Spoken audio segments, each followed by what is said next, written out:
ใส่บาตรเด้ออะระหะโตสัมมาสัมพุทธัสสะ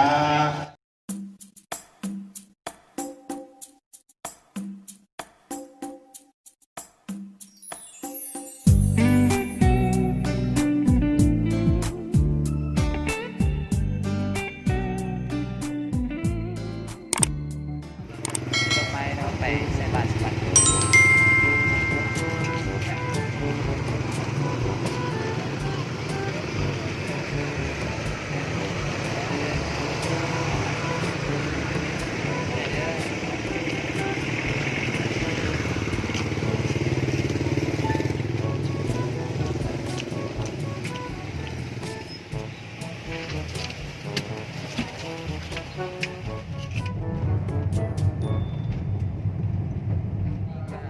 เขาเรียนมาแล้ววัด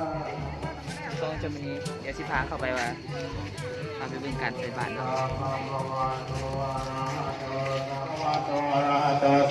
ตอนนี้เราก็กำลังใส่บาตรเด้ออะระหะโตสัมมาสัมพุทธัสสะนะภัสสุรัตนาตายะสัพพโตปารังวัสสาวสีสัทธาอานิสังสัมปังกาสิติติพุทธาสาธุรุลาสัพเพสาเจ้าทั้งหลายผู้มีความปรารถนา วันอาทิตย์เนี่ยนะจะเป็น มาใครหายังสุขจะประการคือมนุษย์สมบัติสวัสดิ์สมบัติในพันิพันธ์สมบัติกำหนดตั้งแต่ขึ้นหนึ่งคำเดินแปดไปมีเหตุและทุกภพใดจงห่างบ่ให้แสวงหรือเหตุถ้าหากนำตนนั้นคือภาสบงหรือภาษาเป็นว่าก็ดีเป็นภาโมหะทั้งใดท่านเถิดมาดูสมัยเสร็จแล้วทางพระเจ้ากันตาทั้งหลายได้สัดส่วนการบริจาควัตถุปัจจัยเพื่อสิ่งทั้งหลายสำเร็จแล้วพระนางวิสาขาอุปสสาก็เอามาสนอง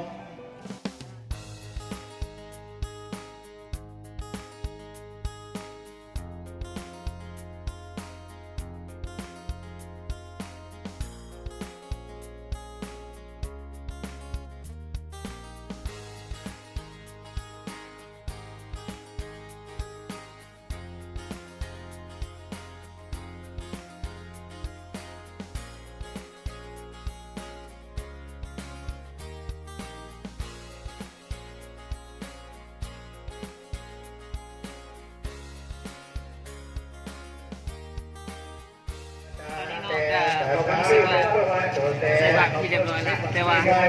ยังไม่ทันแล้วครับเพราะว่าคนหลายเราเลยใส่แล้วไม่คนหลายแต่ว่าหาไปซื้อของปิดนี่ในแง่นี้เนาะในคลิปหน้าเช่นกันไหมว่าสิพาไปใส่เดี๋ยวเบิ่ง